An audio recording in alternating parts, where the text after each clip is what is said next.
Okay, now let's start. So lesson 3, implementing MTB or MTB-MLE success, challenges, and potential solutions. So implementing mother tongue-based multilingual education shows success in improving student comprehension and engagement, but faces challenges like insufficient instructional materials, inadequate teacher training, and complex multilingual environments. Potential solutions include developing high-quality, localized learning materials, expanding and sustaining teacher training, implementing bilingual transition programs to aid in language shifts, and strengthening government support and funding. So, arita sa success. So, first three is improve comprehension. So, students better understand lessons when instruction begins in their native language. So, mas masabtan sa bata ang gidiscuss kung magsugod gid siya sa native language. Like, for example, sa mga math. So, para mas masabtan ang pagsubay sa math is, ang maestra is naggamit og native language para ma-explain sa mga bata. So notice, enhance engagement. Using the mother tongue fosters greater engagement among learners.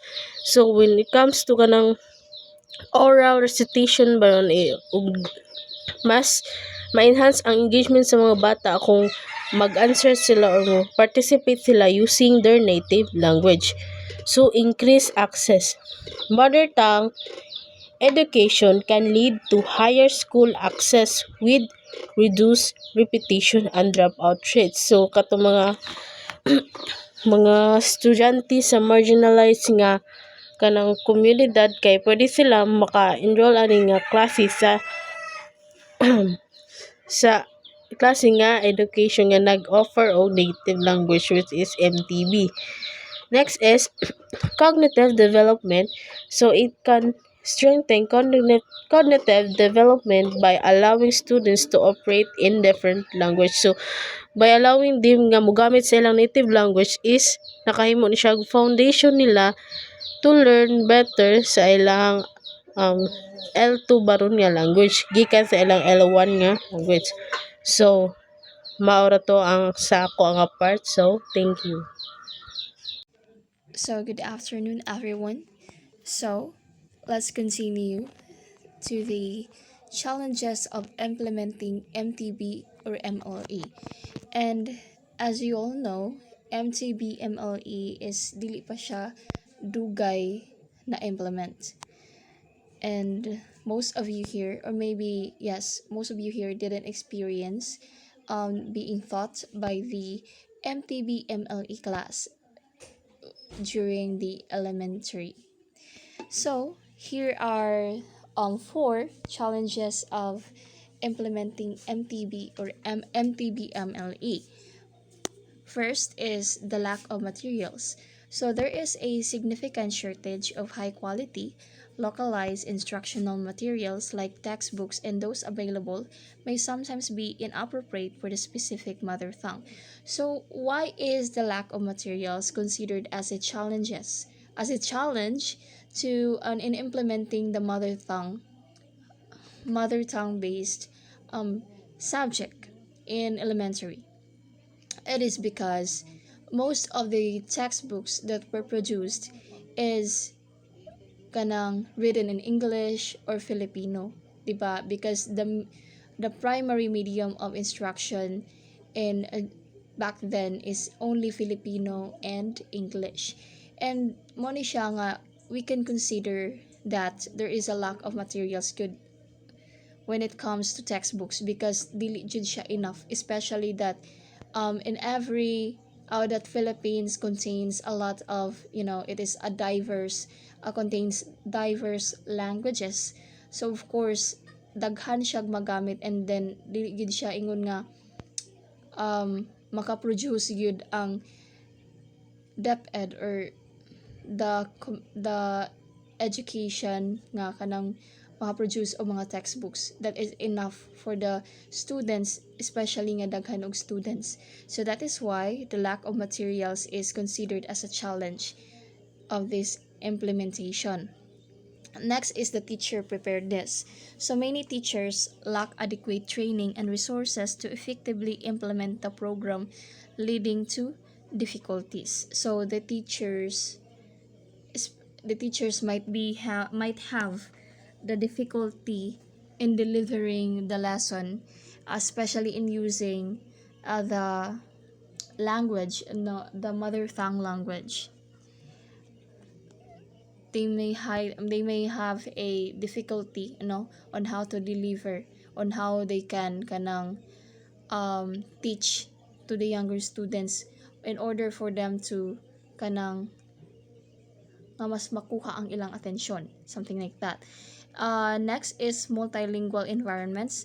So the linguistic diversity of a region can create complexities and difficulties in translating technical terms and managing language confusion.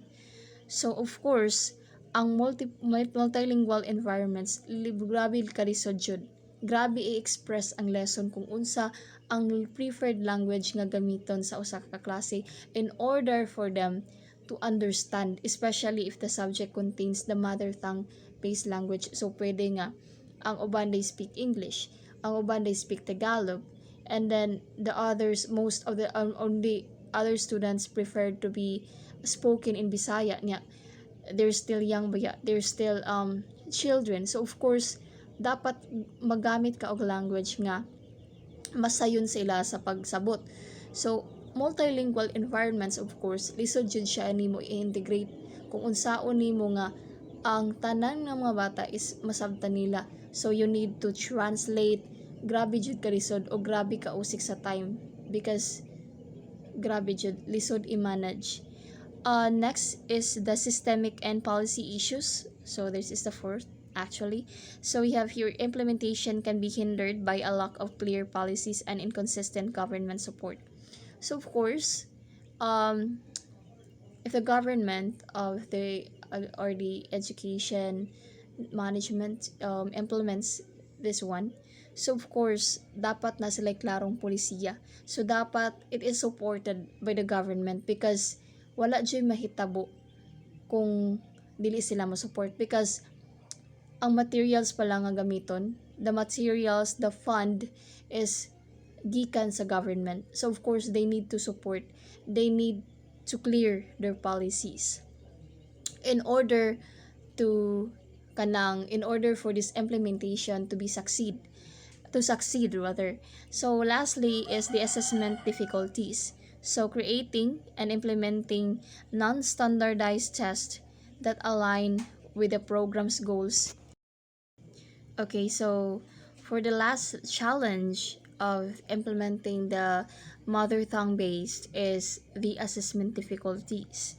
So creating and implementing non-standardized tests that align with the program's goals can be a challenge. Of course, it can be a challenge because dapat tarungon og analyze sa maestra, sa teacher, kung unsaon niya pagbuhat og mga assessment that aligns sa mga program or align sa mga program's goals or based sa kung unsa man ang mga kuan sa gi-implement. So of course it can be challenging yun. There are 6 potential solutions sa mga na-mention nga challenges. And first is to develop and localize materials. Create high-quality textbooks and digital resources in local languages, including appropriate graphics. It means to produce high-quality learning materials kang medium of instruction are the local languages sa mga bata. And not just that, but include po siya og kanang mga appropriate graphics para ma-visualize sa mga bata, dali nila masabtan ang mga concepts, labi na katong mga complicated concepts. Second potential solution is to enhance teacher training. Expand and sustain teacher training programs to equip educators with the necessary skills, and encourage collaboration and resource sharing among teachers. Sa kani nga potential solution na ay collaborative process among teachers nga mahitabo. And there is also a continuous process sa training and seminar sa mga teacher to assess kung effective pa nga nga strategy and unsay dapat buhaton to improve or enhance that certain strategy. So, may collaborative process among the teachers. So, for example, mag-exchange silag ideas unsaon pagtudlo sa math subject using the Bisaya language. Third potential solution is to implement bilingual transition programs. Introduce programs that facilitate a smoother shift from the mother tongue to other languages like Filipino and English, which can help address comprehension and lexical challenges. When we say lexical challenges, mano siyang mga unfamiliar words or laglom nga mga vocabs nga pwede masugatan sa mga learners and dili nila masabtan. So, to address this challenge, kailangan ay gradual shift. For example, sa grade 1, purely ang medium of instruction is Bisaya. And then hinay-hinayan og introduce ang Filipino ug English in the following years. Fourth potential solution is to strengthen government support. Increase government support and funding to provide necessary resources and ensure better implementation and logistics. Importante kayo ang support sa government ani, labi na financial support para mas smooth ang implementation ani nga program. Kay let's say for example walay budget. Kung walay budget, dili makakuan og libro. And kung walay libro, lisod ang pagtudlo. Fifth potential solution is to conduct regular assessments. Implement regular and careful assessments to evaluate program impact and use the results to make necessary adjustments.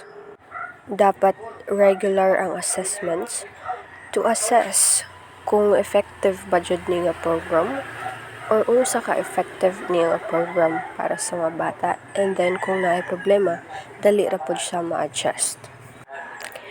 For example, kanang mga quarterly assessment nila, mga quarterly examination. So, sa inanang apagi, masukod nimo kung unsa ang nasabtan sa mga bata. Unsa ka lalom ang nasabtan sa mga bata. Ug asa nimo sila dapat i-assess pagmaayo. And the last potential solution is to promote community involvement. Engage parents and communities through awareness campaigns to foster greater support for the program. Sa kani nga potential solution, dili lang ang teacher o students ang dapat makasabot nganong in the earlier years, ang medium of instruction is ang local language. Dapat kasabot pod ang parents o ang community nganong inana ang pamaagi, nganong naay inana nga program para makabalo ang parents unsa ilahang matabang. Because as they say, it takes a village to raise a child.